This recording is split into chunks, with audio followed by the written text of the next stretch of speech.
Assalamualaikum warahmatullahi wabarakatuh. Innal hamdalillah nahmaduhu wa nasta'inu wa nastaghfiruh wa na'udzu billahi min shururi anfusina wa min sayyiati a'malina. Man yahdihillahu yashrah sadrahu lil Islam ومن يرد أن يضله يجعل صدره ضيقا حرجا كأنما يصعد في السماء. أشهد أن لا إله إلا الله وحده لا شريك له وأشهد أن محمدا عبده ورسوله لا نبي بعده. اللهم صل وسلم وبارك على محمد وعلى آله وصحبه ومن تبعهم بإحسان إلى يوم الدين. أما بعد.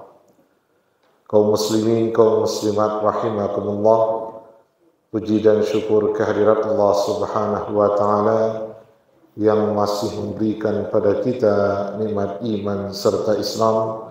Kemudian salawat beriringan salam kepada junjungan kita Nabi Muhammad sallallahu alaihi wasallam. Dalam surat Al-Hajj, surat yang ke-22 ayat 28.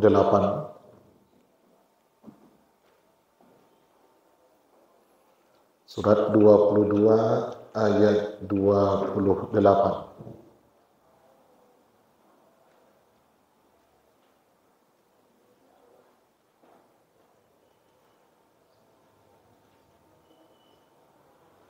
Surat 22 ayat 28, Allah Subhanahu wa taala telah berfirman, A'udzu billahi minasy syaithanir rajim. Bismillahirrahmanirrahim. Liyashhadu manafi'a lahum wa yadhkuru ismallahi fi ayyamin ma'lumat 'ala ma razaqahum min bahimatil an'am.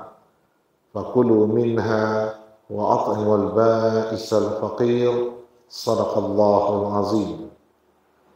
Liyashhadu, supaya mereka menyaksikan, manafi'a lahum, manfaat bagi mereka, wa yadhkuru ismallah, dan mereka menyebut nama Allah, fi ayyamin ma'lumat, pada hari-hari yang telah diketahui atau ditentukan.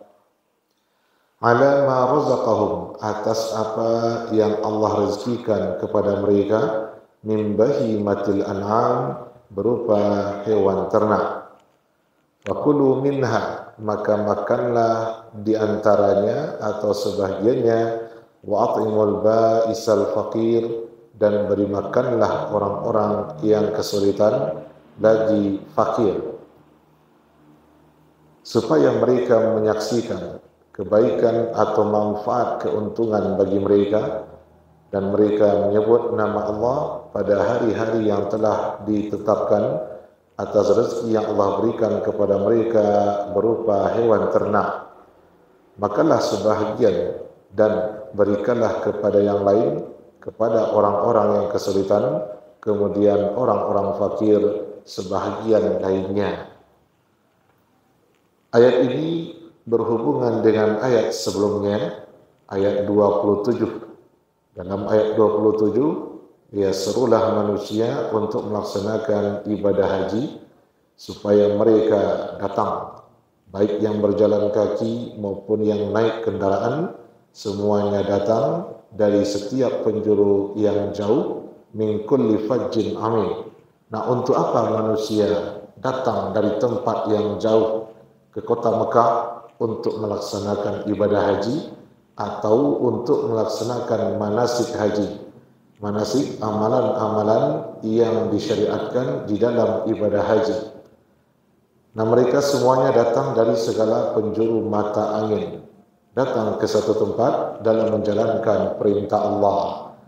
Nah, supaya mereka menyaksikan manfaat-manfaat bagi mereka ketika mereka melaksanakan ibadah haji, datang ke kota Mekah, mereka bisa melihat ya manfaat yang bisa mereka dapatkan ketika itu. Di antara manfaat itu adalah berjual beli. Jadi orang-orang melaksanakan ibadah haji sambil berdagang. Dia niatnya beribadah, tapi sambil berdagang itu tidak dilarang, diizinkan oleh Allah Subhanahu wa taala. Maka mereka akan mendapatkan manfaat dari perdagangan tersebut. Mereka akan melihat keuntungan yang sangat besar. Kemudian mereka juga bisa melihat sesuatu yang bermanfaat bagi keimanan mereka. Ibadah haji adalah ibadah yang luar biasa, termasuk ibadah paling berat. Dia bisa melihat manusia dari berbagai macam bangsa, suku, bahasa, dan lain sebagainya, kaya, kemudian pejabat, kemudian penguasa, rakyat biasa, semuanya bersatu, semuanya bergabung. Ya, tidak ada perbedaan kecuali ketakwaan mereka kepada Allah Subhanahu wa taala. Bagi kaum laki-laki, mereka memakai 2 potong kain rida yang menutup pinggang ke atas, kemudian sarung izar yang menutup pinggang ke bawah. Mau dia presiden, mau dia orang kaya, mau dia bukan presiden, bukan penguasa, semuanya berpakaian yang sama, mendekatkan diri kepada Allah Subhanahu wa taala. Itu bermanfaat kepada keimanan kita, membuat kita bisa dekat dengan sesama orang beriman, sekalipun bahasa berbeda, kebangsaannya juga berbeda. Kemudian manfaat yang lain, kita bisa melihat kekuasaan Allah. Belum ada sampai zaman sekarang satu partai atau satu yayasan, satu kelompok, kok satu jamaah yang bisa mengumpulkan orang sekian juta di satu tempat selama 1 hari saja. Kota atau daerah yang berisi cuman 1 hari saja. Ketika 1 hari itu langsung jutaan orang ke sana. Tidak ada yang bisa membuat manusia seperti itu sampai sekarang, ya kecuali perintah Allah untuk wukuf di Arafah.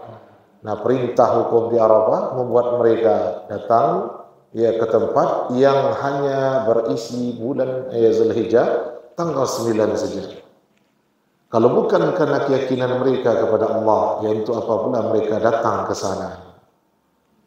Itu manfaat-manfaat di antaranya.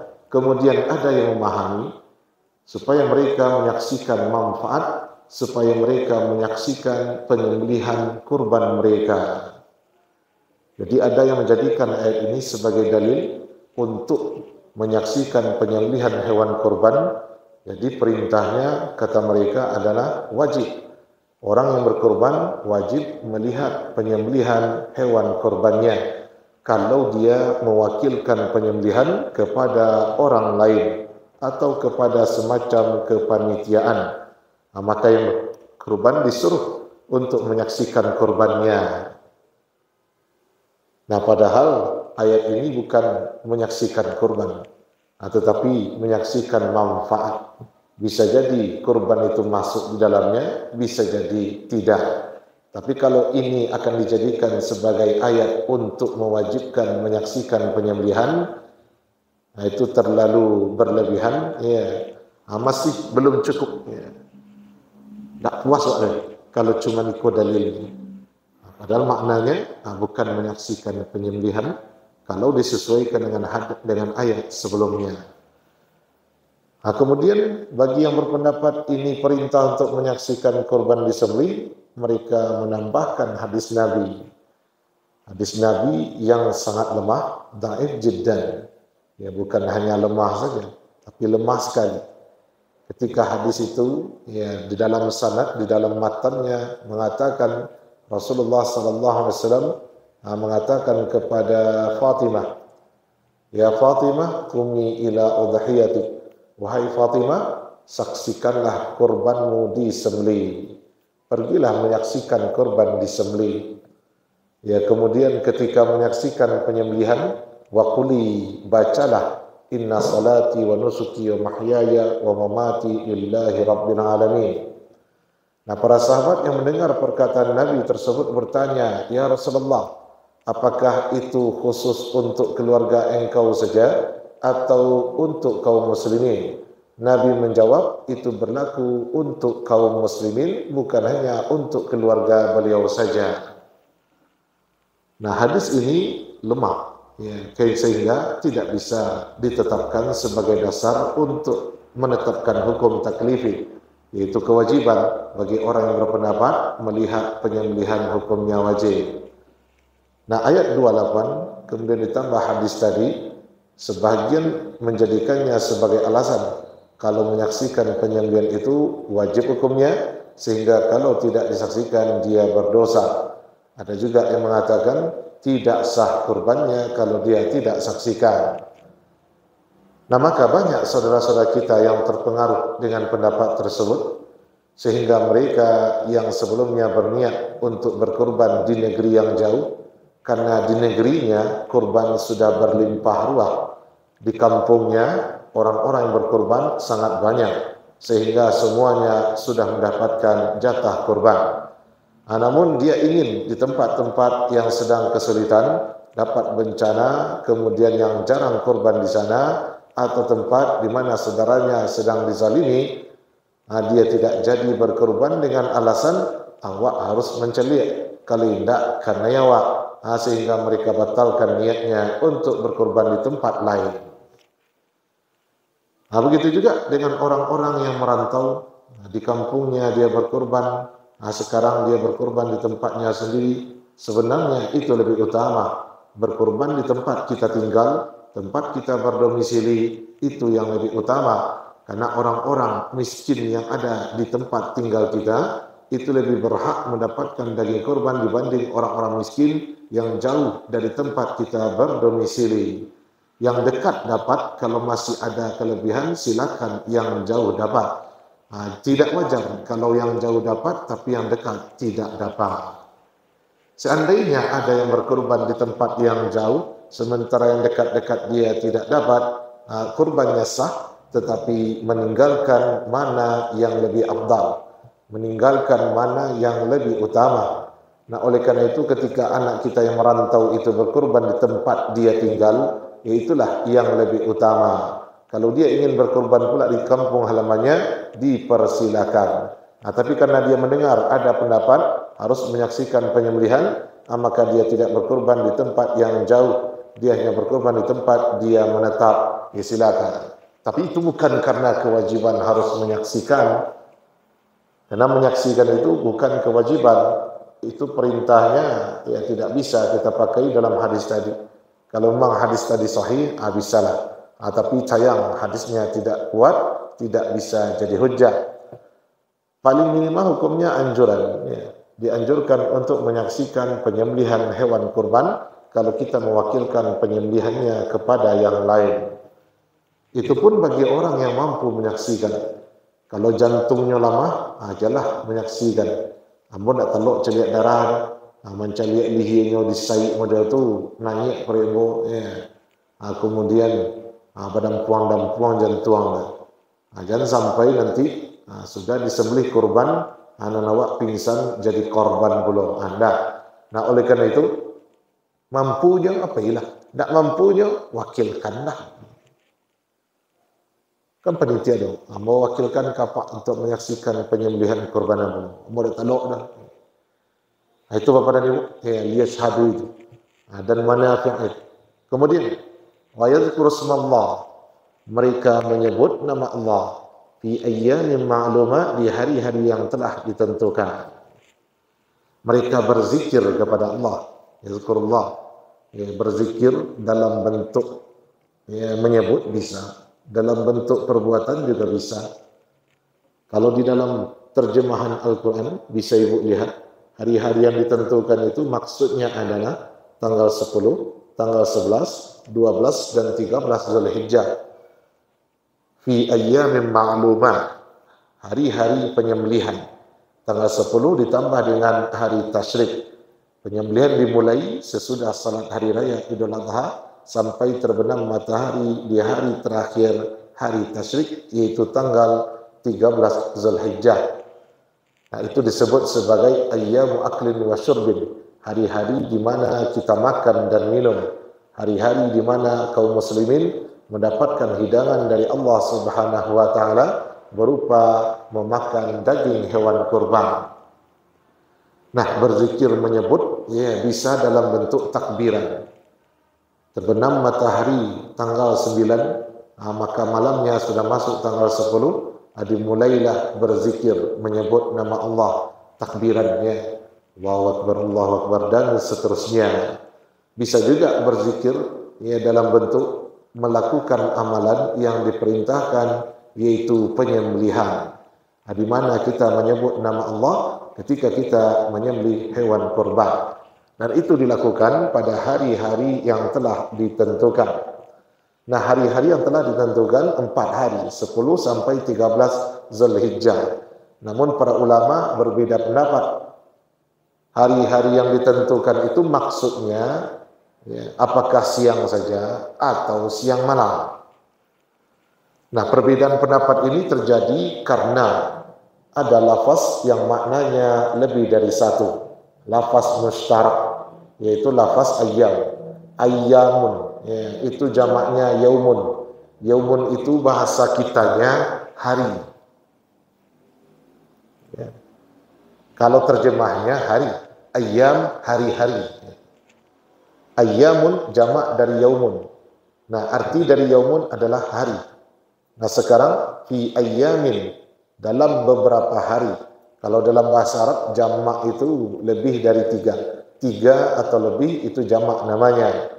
Nah, jadi ayyam ini mengandung makna 3 atau lebih dari 3. Nah, kita menerjemahkannya beberapa hari, yaitu tanggal 10 sampai tanggal 13, itu memang sudah jamak itu, lebih dari 3. Nah, oleh karena itu ketika yaumun di dalam bahasa Arab bisa bermakna siang, maka penyembelihan itu adalah pada hari-hari yang telah ditentukan siangnya saja. Nah, siapa yang memahami yaumun itu maknanya siang dan malam, maka dia sembelihlah hewan kurbannya di hari-hari yang telah ditentukan siang atau malam. Nah, mazhab Syafi'i kemudian yang lainnya selain mazhab Maliki, mereka berpendapat hari di sini mengandung makna siang dan malam. Dibolehkan menyembelih hewan kurban siang maupun malam. Kecuali Imam Syafi'i mengatakan kalau untuk melakukan penyembelihan malam hari itu dimakruhkan, dikarenakan khawatir tidak datang orang-orang miskin di awak mendabiah malam-malam. Bakut malam-malam mendabiah Pak, supaya orang tidak datang. Jadi awak saya seorang nak makan. Kalau model itu tidak. Bandak tiba Pak, hari malam-malam mereka terlambat pulang. Sehingga orang tidak datang, tidak satu makan daging kurban awak. Maka yang model tu yang tidak disukai, kok sah-sah saja, tapi tidak disukai, makruh. Atau tidak sempurna menyembelihnya malam hari, hendak setarang siang hari, sehingga adab-adab menyembelih tidak terpakaikan. Kalau itu memang tidak disukai alias makruh hukumnya. Tapi kalau seandainya mendabiah banawak malam hari, orang miskin itu tetap mudah datang dan hendak takwik, kenapa? Ditarang karena ada lampu, ada penerangan dan lain sebagainya. Dan penyembelihan pun tetap seperti siang hari karena bisa diterangi oleh sinar lampu dan hal-hal yang bisa dipakai untuk menerangi malam hari. Sehingga anan disuruh dalam penyembelihan tetap terpenuhi. Kalau itu bisa dilakukan, maka menyembelih malam hari tidak ada masalah sama sekali. Nah, kenapa bisa yaumun itu maknanya siang, yaumun itu bisa maknanya siang hari? Karena di dalam ayat disebut yaumun itu maknanya siang, jamaknya ayyam. Kenapa? Karena di dalam Al-Quran makna yaumun siang dan malam, jamaknya juga ayyam. Maka ulama berpendapat ini maknanya yang lebih tepat yang mana? Apakah siang saja atau siang malam? Contohnya firman Allah dalam surat Al-Maidah, surat yang kelima, ayat 89.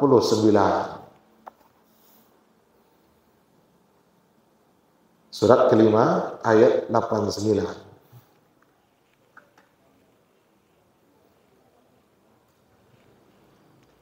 Ketika Allah bercerita tentang kafarah sumpah, orang yang bersumpah lalu dia melanggar sumpahnya. Ayat 89 surat Al-Maidah, la yu'akhidhukumullahu billaghwi fi aymanikum walakin yu'akhidhukum bima aqadtumul ayman fakaffaratuhu it'amu 'asharati miskin atau masakin it'amu 'asharati masakin min awsati ma tut'imuna ahlikum aw kiswatuhum aw tahriru raqabah wa man lam yajid fasiyamu salasati ayyam. Allah tidak menghukum orang yang bermain-main di dalam sumpahnya, tetapi yang dihukum orang yang memang sengaja bersumpah alias niatnya memang bersumpah tidak main-main. Maka kalau dia melanggar sumpah, kafaratnya, penebusnya adalah memberi makan 10 orang miskin, seperti memberi makan kepada keluarga dan memberi pakaian mereka. Atau penebusan yang lain, memerdekakan budak. Faman lam yajid, tapi siapa yang tidak mendapatkan harta, tidak bisa membeli budak untuk dimerdekakan, tidak bisa memberi makan kepada 10 orang miskin karena harta tidak ada, fasiyamu salasati ayyam, maka puasa 3 hari. Nah, puasa 3 hari. Ya, kata ayyam di sini maknanya siang saja. Karena puasa itu ya siang saja. Tidak ada orang puasa malam hari.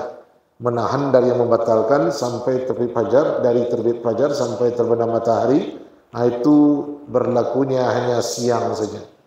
Jadi lafaz ayyam di sini ya tunggalnya yaumun. Makna ayyam di sini bukan 24 jam, tetapi siang hari saja. Nah, siang hari saja 3 kali kita melakukan 3 hari namanya.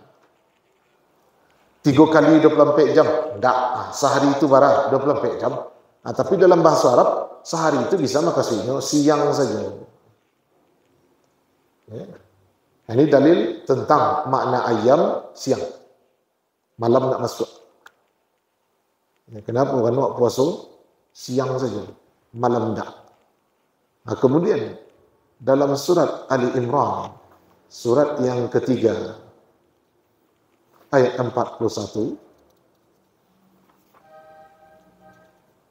Ini ayat yang makna ayyamnya atau yaumunnya adalah siang malam. Ayat 41 Allah Subhanahu wa taala berfirman. Surat Ali Imran ayat 41.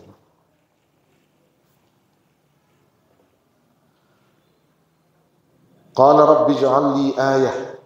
Qala ayatuka alla tukalliman nasa thalathata ayyamin illa ramza. Wadhkur rabbaka katsiran wasabbih bil 'ashyi wal ibkar. Qala rabbi, dia berkata, ya Rabbku, ij'al li ayah. Buatkanlah untukku satu tanda. Qala, Allah berfirman, ayatuka, tandamu adalah alla tukalliman nasa, engkau tidak berbicara kepada manusia salasata ayyam, 3 hari, illa ramza, kecuali pakai isyarat. Nah, tentang ya, kisah Zakaria alaihissalam, beri aku tanda. Tandamu adalah tidak berbicara kepada manusia 3 hari. Kalau puasa tadi kan siyamu salasati ayyam. Kalau ini salasata ayyam, semuanya 3 hari je. Tapi ayyam di sini jamak dari yaumun, maknanya siang malam. Memang 3 kali 24 jam. Jangan atau engkau tidak bicara kepada manusia 3 hari, siang malam. Puasa 3 hari, siang saja. Maka bisa dipahami yaumun artinya siang malam, yaumun artinya siang saja. Tiba di ayat Al-Hajj, wa yadhkuru ismallah fi ayyamin ma'lumat. Ayyamin apakah maknanya siang saja? Seperti ya surat Al-Maidah ayat 9 atau maknanya siang malam, seperti surat Al-Imran ayat 41. Terjadilah beda pendapat. Jadi salah satu titik perbedaan pendapat disebabkan istirak fil lafz. Ada makna yang lebih dari satu dalam satu lafaz. Ulama tidak sepakat mana makna yang dipakai di dalam ayat atau hadis tersebut. Yang seperti itu contohnya banyak. Yang makna seperti itu, manakah yang akan dipakai? Nah, sehingga kita tidak bisa menyalahkan pendapat yang mengatakan penyembelihan hanya malam hari itu tidak lo tangguang-tangguang dah. Kalau nyo menyembelih malam hari itu batal kurbannya, tidak sah. Karena penyembelihannya di luar waktu. Kurban hewan jenis tertentu yang disembelih pada waktu tertentu. Sekarang dia menyembelih tidak sesuai dengan waktu yang telah ditentukan. Ibarat salatnya di luar waktu.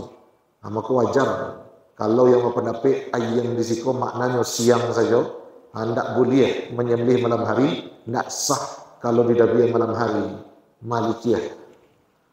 Sedangkan kebanyakan mayoritas ulama berpendapat boleh siang malam, karena makna yaumun adalah maknanya siang malam, seperti surat Al-Imran ayat 41. Dengan catatan penyembelihan malam hari tetap bisa dilaksanakan secara sempurna, kemudian tidak terhalang orang-orang untuk datang, apalagi orang miskin. Kalau terjadi hal tersebut, maka makruh hukumnya, sah-sah tapi makruh. Jadi kadi pangan, kadi satuan pendapat itu tidak bisa disatukan, kecuali ayatnya rubah. Ayatnya rubah. Bunyinya lagi wa yadhkurus smallah, dan mereka menyebut nama Allah fi barari itu sampai hari. Fi arba'ati ayyamin, lalu disebutkan di situ siang dan malamnya. Kalau kata-kata siang dan malam pun ada dipakai oleh Allah.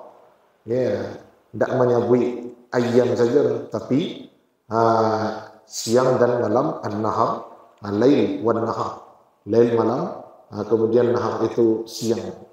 Seperti dalam surat Al-Baqarah, kami lupa ayatnya. Itu disebut lail, disebut nahar. Dalam surat Al-Haqqah, itu ada ya. Surat Al-Haqqah,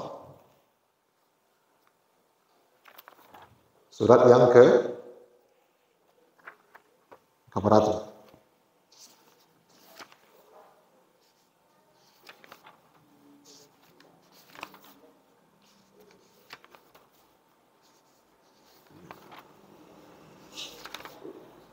Lima sembilan.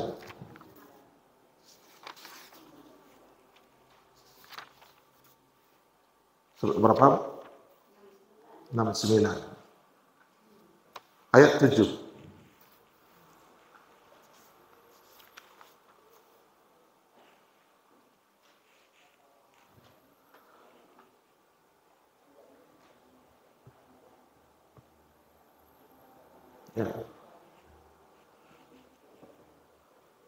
Ayat 7, sakharha alaihim sab'a layalin wa thamaniyata ayyamin.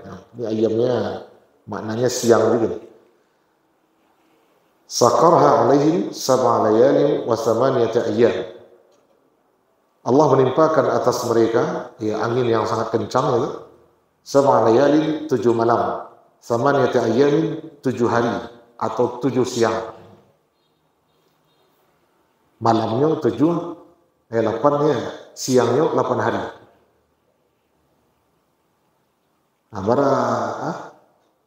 Bara lamonyo ke Jakarta nih kapal 2 malam 3 hari. 2 malam 3 hari. 2 malam 3 hari. Bana baca 3 hari. Ya bisa jadi 3 hari itu siangnya 3, malamnya 2. Kalau malamnya 7, siangnya 8. Tapi kata siang diungkapkan dengan lafaz ayyam dan nahar. Ini bisa jadi dalil kalau makna dari ayyam itu adalah nahar, siang saja. Karena malamnya sab'a layalin, sudah disebutkan 7 malam 8 hari, artinya 8 kali siang. Jadi kan wajar kalau ada yang memahami ayyam itu siang. Tapi kan wajar juga ada yang memahami siang atau malam. Nah, oleh karena itu terjadilah perbedaan pendapat. Nah, bagusnya kalau hafal Al-Quran mudah caranya. Nah, kemudian paham bahasa. Jadi Al-Quran tidak dipahami dengan bahasa Indonesia. Nah, kalau terjemahan ke bahasa Indonesia, tentu heran awak. Menyebut nama Allah di dalam beberapa hari yang telah ditentukan. Ya, beberapa hari itu, kalau awak paling-paling orang akan berdebat beberapa hari itu berhari. Sampai hari kah, 3 hari kah, ala jale. Beberapa hari di sini penyembelihan dari tanggal 10 sampai 13. Maka kalau memahami pakai bahasa Indonesia, awak akan heran.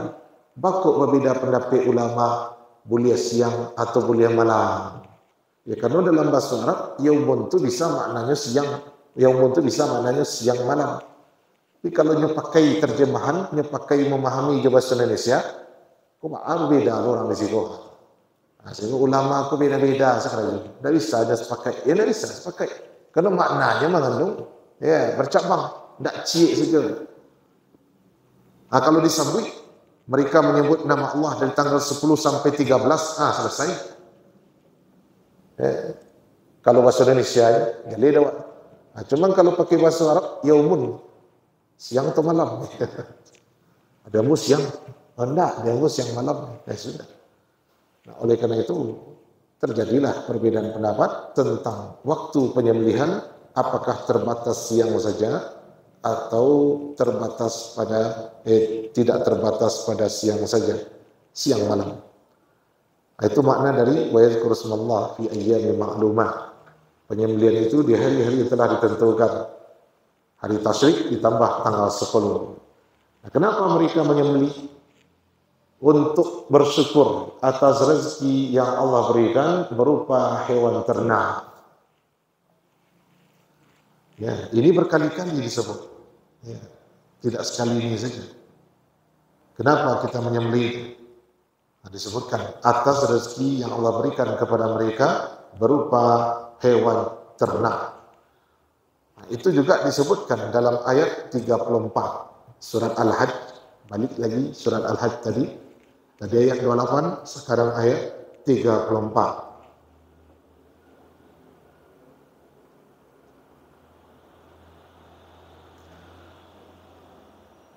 Di dalam ayat 34 disebutkan juga liyadhkuru smallah ala ma razaqahum min bahimatil an'am, supaya mereka menyebut nama Allah atas rezeki yang Allah berikan kepada mereka berupa hewan ternak. Nah, atas nikmat Allah, yaitu harta seperti hewan ternak, bukan berarti aku nak berkurban, ya mau nak punya ternak, ya harap tombo mengali ameh anak itu. Makasihnya Allah memberikan harta kepada mereka seperti hewan ternak, maka mereka bersyukur dengan menjalankan ibadah yang Allah perintahkan di dalam harta yang Allah berikan kepada mereka. Dan harta itu salah satunya adalah hewan ternak. Nah, di dalam hewan ternak itu bersyukurlah dengan cara ikut berkorban. Nah, kalau dia wa arato dalam bentuk harta yang lain, bersyukurlah dengan cara kaluan zakatnya. Nah, supaya mereka bersyukur kepada Allah atas rezeki yang Allah berikan berupa hewan ternak atau kurban. Nah, kalau akikah kita mendabiah di awak dia haratu di Allah atau anda. Kalau untuk akikah bukan haratu. Ya, kalau untuk akikah itu kelahiran keturunan. Sama-sama dapat nikmat, sama-sama dapat karunia, dan awak bersyukur dapat nikmat dari Allah, dan cie dapat nikmat dalam bentuk harta berupa hewan ternak. berkurban dia. Yang cek lain dapat nikmat dalam bentuk keturunan, akikahlah dia. Akikah ungkapan rasa syukur kepada Allah Subhanahu wa taala karena telah memberikan keturunan kepadanya. Nah, dia nak anak Joharato tu sama nak? Anakku masuk Harato tu nak? Ha?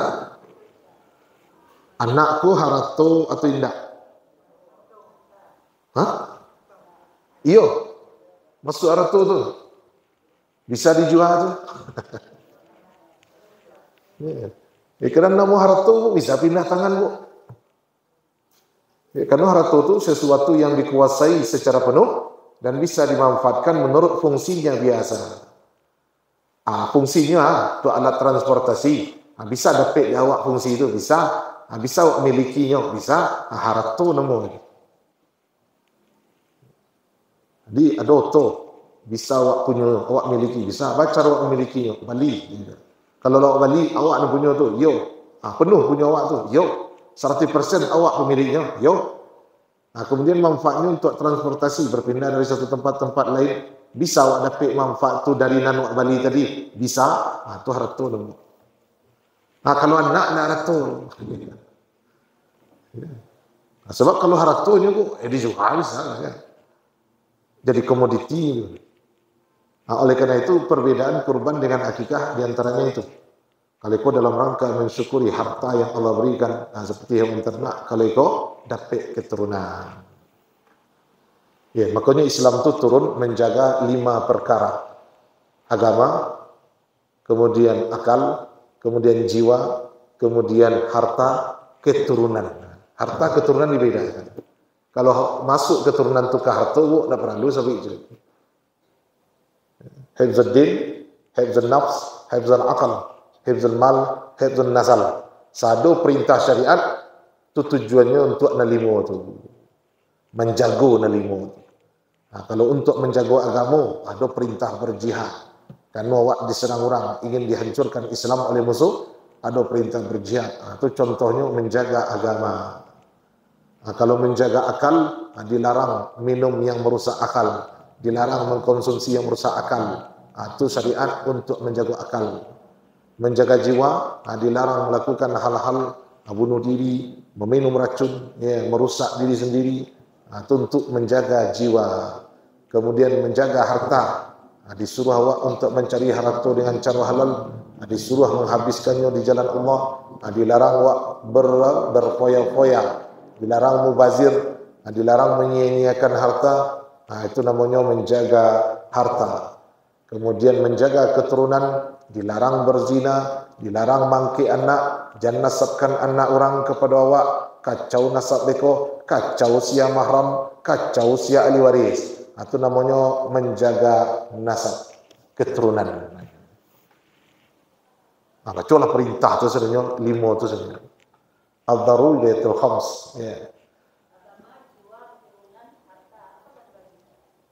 Jiwa, akal. Jadi agama, untuk menjaga agama, bisanya korbankan jiwa. Maka jiwa nomor berikutnya. Menjaga jiwa anak nomor 1. Karena menjaga jiwa, karena jiwa bisanya korbankan untuk menjaga agamanya. Tapi mengorbankan agama supaya jiwa awak selamat bisa. Supaya tidak dibunuh orang, awak pura-pura jadi murtad. Kemudian tapi nan kuat imannya, nan lebih apa? Ini ada keringanan dikasih. Boleh awak mengicur, boleh. Kalau tapaso darurat, kalau tidak awak sabilah, ambo murtad, dibunuh awak. Serupa kasus Ammar bin Yasir. Kadang-kadang diizinkan untuk mengorbankan agama supaya jiwa dapat. Dan itu dalam syariat diatur untuk menjaga jiwa. Untuk menjaga jiwa awak dalam kondisi darurat dan agama bisa dilanggar, dikorbankan agama supaya awak tidak dapat musibah, dapat mudarat, yaitu jiwa awak terancam, Mako wak keluarkan salat dari wakatunya, korbankan kamu tak salat dah sampai kondisi aman misalnya. Ya, karena awak terkurung di WC, di ruang tamu ada harimau sedang duduk. Masuk harimau ke rumah, hanya menonton di rumah. Awak ke keluar, ada juga. Tidak bisa, wak kurung sendiri dalam sudah tu payihnya kata salat abi. Itu contoh. Ada 5 tu, ya, agama, kemudian ya akal, kemudian jiwa, kemudian harta, kemudian keturunan. Amaku, keturunan tu bukan harta. Istri itu tidak lo rator, anak tu tidak rator, atau keturunan. Ada orang tu memandang istri itu, wanita tu harta, komoditi, maka bisa diperjualbelikan. Budak, itu setengah harta, setengahnya manusia. Ya, budak dari segi budaknya bisa diperjualbelikan. Tapi budak yang model itu untuk zaman kita pun tidak ada. Budak syar'i yang model itu. Ya, sekarang walaupun kerajaannya mirip budak, tapi nya merdeka. Jadi mereka bersyukur atas rezeki yang Allah berikan berupa hewan ternak, kurban lagi, akikah. Berupa keturunan, bersyukur lagi. Kalau akikah, dagingnya dimasak dulu, baru dibagikan. Kalau kurban, dagingnya mentah-mentah dibagikan. Kalau ada yang membagikan daging kurban, dimasaknya dulu jadi rendang, lalu dibagikannya, silahkan. Kalau ada hal yang membuat kita seperti itu. Ya, kalau kita ingin berbagi orang dapat bencana, kalau daging mentah yang akan dikirimkan busuk beko, dah rancak lain, boleh. Tapi kalau tidak ada alasan seperti itu, kurbannya sah, tapi tidak afdal, meninggalkan mana yang lebih utama.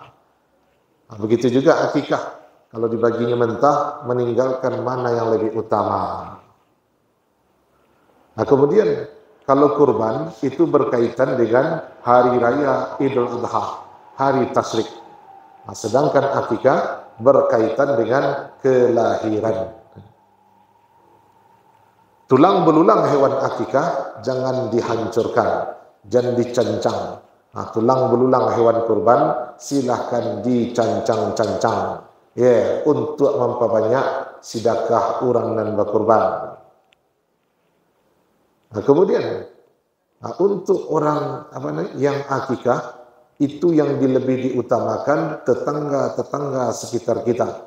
Karena pada prinsipnya akikah itu selain mengungkapkan rasa syukur karena dapat keturunan, ini juga ada unsur sosialisasi di sini. Pengumuman, saya sudah punya anak. Ya, kau ada boleh kambingmu, boleh kambing aku, akikah, kikah sia, kikah nak bo, sia namanya. Ala punya anak wak. Tahu orang. Kalau kurban, itu seperti ayat yang kita baca. Ya, di ujung ayat, fakulu minha wat'imul ba'isal faqir. Awak dan berkurban, sahtolah makan. Sudah tu salabiannya sidakahan. Kasia al-ba'is, orang nan kesulitan. Orang nan sangsaru duitnya. Al-faqir, orang nan fakir. Orang miskin ba'a, ya tentu layo. Fakir saya masuk tu oleh miskin. Fakir lebih parah pada orang miskin. Jadi fokusnya ke sini. Jadi tetangga-tetangga awak mau kaya mau miskin ya. Bagi tahu anak awak lagi. Tapi kalau kurban lebih diutamakan orang fakir miskin. Yang tak fakir miskin boleh ada ya boleh. Itu mah buktinya. Peserta satu mah. Peserta kan tentu orang kaya tu. Orang yang berkecukupan, orang yang berlebih dari kebutuhan pokok, bolehnya makan. Jadi dia gianya lah kepalonya untuk pak kapalo desa. Kapalo kabau, kapalo jawi, kapalo tu dia giahnya kepada pemimpinnya. Hadiah yang boleh. Tak sedekah. Itu Bapak dan Ibu. Kemudian di ujung ayat fakulu minha wat'imul ba'isal faqir. Dalam hadis Nabi SAW, fakulu ma badallakum wa tasaddaqu waddakhiru. Makanlah apa yang ada di tanganmu, kemudian sedekahkanlah, kemudian simpanlah. Kuntu nahaitukum an akli luhumil adahi fawqa salas. Aku melarang kalian memakan daging kurban lebih dari 3 hari. Jangan makan daging kurban lebih dari 3 hari. 3 hari ke bawah silakan. Bila lebih 3 hari tak boleh lagi makan daging kurban. Maka ambillah sekilo-kilo untuk 3 hari saja. Jangan diambil untuk seminggu, kan wak boleh makan cuma 3 hari. Dulu ambo larang kecil Nabi. Ya, datang sahabat mengadu, ya Rasulullah, engkau melarang makan daging kurban lebih dari 3 hari. Kini kami lah ambil daging untuk kami 3 hari saja. Tapi sesudah kami mencelik, daging nan tinggal sangat banyaknya, orang miskin nan kedia-dia sangineknya. Tak berapa orang nan tiba dah. Tahun patang, rami orang miskin tu tiba. Sehingga Nabi khawatir. Kalau sahabat mambiak lebih untuk 3 hari, orang miskin tu tak dapat beko daging korban. Maka Nabi batasi, ambil saya untuk 3 hari. Sudah tu selebih disedekahan. Dapat orang miskin tu sedanya. Kini tahun berikutnya, orang miskin yang datang jauh lebih sedikit. Sementara kurban tambah banyak. Sehingga diambil dari sahabat sesuai je pengalaman tahun sebelumnya untuk 3 hari. Sudah tu banyak daging yang lemah. Tak cukup-cukup untuk orang miskin dah. Bila apa caranya ya Rasulullah? Caranya adalah nanlah kalian ambil tu makanlah. Nan lainnya sedekahkanlah.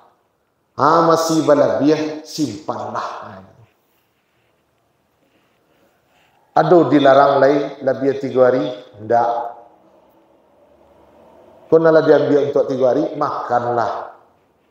Ada je lain, simpanlah. Lah disidakan bagian, ada je lain, simpanlah. Barari, barari terserah. 5 hari Ustaz, boleh. Sebulan silakan. Setengah tahun boleh. Kulkas wak canggih Ustaz, sahabat pun bisa. Silakan. Asal jangan terbuang lagi itu. Jadi larangan untuk makan daging 3 hari itu tidak ada lagi. Lah dinasakh namanya. Lah ditukar je hukum baru. Yang menukarnya Allah je.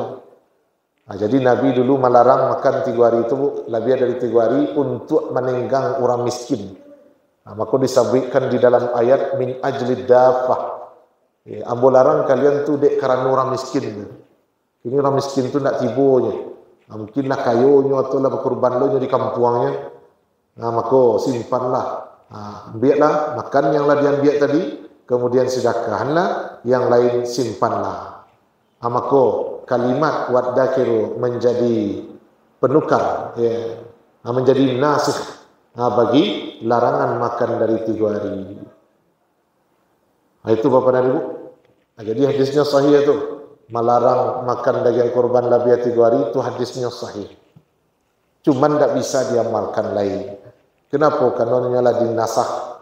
Nasakh itu mengganti hukum syariat di hukum syariat yang datang belakangan. Atau raf'ul hukmi syar'iyyin bidalilin syar'i. Mengangkat, menghilangkan hukum syariat dengan hukum syariat yang baru. Itu bisa berlaku selama Nabi masih hidup, selama wahyu masih turun. Berhubung wahyu sudah terputus, Nabi sudah tidak ada, maka tidak ada lagi nasakh sesudah Nabi wafat. Itu kesimpulan surat Al-Hajj ayat 28. Supaya mereka menyaksikan manfaat, bisa manfaatnya duniawi, bisa manfaatnya ukhrawi, bisa manfaat untuk kebutuhan mereka sehari-hari, bisa manfaatnya untuk keimanan mereka. Kemudian mereka menyebut nama Allah, bisa dalam artian menyebut berzikir, takbiran, bisa maknanya amalan. Zikir bisa dalam bentuk lisan, zikir bisa dalam bentuk amalan anggota tubuh. Berkurban. Bila tu di hari yang telah ditentukan. Bila itu hari ditentukan, mulai mendabi tanggal 10. sudah awak salat hari raya. Kalau awak tidak sedang salat kerana terhalang, sudah orang di kampung awak salat. Tidak di negara lain dah. Ditampai awak salat orang, baru awak mulai mendabi. Tanggal 10, 11, 12 dan 13 Zulhijjah. Siang saja kata mazhab Maliki. Siang malam kata mayoritas ulama. Malam dimakruhkan kalau terhalang orang-orang miskin untuk datang. Adik malam tadi malihnya datang. Jangan malam dia dah bias. Bisa tidak sempurna penyembelihan kerana malam. Anda tarang. Sehingga tidak lihinya nak kanai. Sehingga tidak pas penyembelihan. Sehingga merasa kesakitan hewan lebih dari yang seharusnya. Maka makruh melakukannya malam hari. Kemudian dilakukan itu untuk bersyukur atas rezeki yang Allah berikan berupa hewan ternak. Kalau akikah berupa keturunan. Kurban makanlah, sebagian sedekahkan sebagian yang lain. Kemudian makin banyak yang disedekahkan tentu makin baik. Karena harato yang kau bawa mati dan awak sedekahkan. Sedangkan yang awak makan itu hanya sampai tenggorokan. Kalau begitu Ustaz, awak sedekahkan sedanya labia utama, adonan awak makan, adonan awak sedekahkan. Karena Allah menyuruh makanlah, kini awak makan. Ambil sekedar menjalankan perintah. Ambil sesaketik untuk dapat berkahnya. Salabianya awak sedekahan. Kalau ibu berkorban di situ, anggota tu bara dapat lagi yang 2 kilo. Korbannya tu bara kilo baliknya. 2 balik kilo. Berarti 2 kilo dia 10 kilonya sedekahan. Nah tu. Layu tu lebih banyak di sedekah. Anan 2 kilo nan dia awak bagi lo untuk keluarga karib kerabat. Alamat tu lah afdal tu. Sudah. Karena dulu namanya cik, awak kalau kabar kurban, satu lo makan lagi yang kurban, anca anti berkurban. Ada sampai model itu. Sama lagi kata-kata, awak kalau baca Al-Quran harus paham isinya. Kalau tidak paham isi Al-Quran dan awak baca, anca anti saya baca Al-Quran. Telarinya. Sampai lo, banyak salat. Awak kalau salat tu harus khusyuk. Kalau tidak khusyuk bagara-gara semua itu daripada salat bagara-gara anca anti selagi. Itu. Ya. Anda ada itu ya. Awak disuruh makan daging kurban. Ini daripada makan daging kurban, ancak balik daging ke pasar. Jadi seolah-olah kalau satu kurban kau sedekahkan seranya. Nabi ayat dan hadis justru menyuruh orang yang berkurban makan daging kurbannya. Nabi berkurban 100 ekor unta, Nabi satu makan daging kurbannya. Itu sunnahnya lebih utama. Walaupun saya silakan. Ada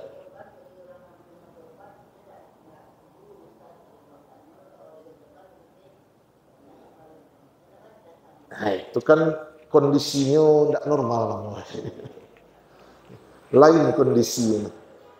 Hanya lama dia daging jawi, pi daging kambing indah, kurbannya kambing air alai. Mudah-mudahan tetap dapatnya berkah dan pahala makan daging kurban. Bukannya nak namuah menjalankan perintah Allah, makanlah sebagiannya. Bukannya nak namuah menjalankan perintah Nabi, makanlah jatahmu. Tapi memang tak bisa. Mudah-mudahan uzur itu tidak menghalangi pahala. Tetap pahala berhak didapatkan. Uzur tidak menghalangi pahala. Uzur merubah amalan, merubah apa yang terjadi ya. Tetapi kalau kamu menghalangi pahala, tidak. Banyak hadis yang menunjukkan itu. Orang nala biasa, namanya salat tahajud, kemudian berniatnya sebelum lalu, dibunyinya alarm, disettingnya, terjagonya ketika orang azan subuh. Kalau lainnya menjaga itu, dah biasanya. Maka kata Allah, uktubu kama kuntum taktubuna was-sahih. Tulislah pahala untuk mereka seperti mereka tidak sakit atau seperti mereka sehat. Ketika sakit ada uzur. Aku ada uzur, awak tak suka kalau makan naik karuni, ada uzur. Tidak ada kesempatan wak dapat pahala makan daging korban, atau tetap dapat tu. Cuman wak nak makan, gara-gara sakit tadi. Ada lagi pertanyaan? Ini nak masalah tu. Ya. Masalah pahala, Allah Maha Pemurah. Balasan Allah lebih sempurna dari apa yang kita kerjakan. Tapi nya bisa makan, tapi nya nak namuah dah. Dia memang nak namuah ya, sudah. Tentu nak dapat keutamaan makan daging kurban. Kita cukupkan, mudah-mudahan bermanfaat. Astaghfirullahaladzim. Wassalamualaikum warahmatullahi wabarakatuh.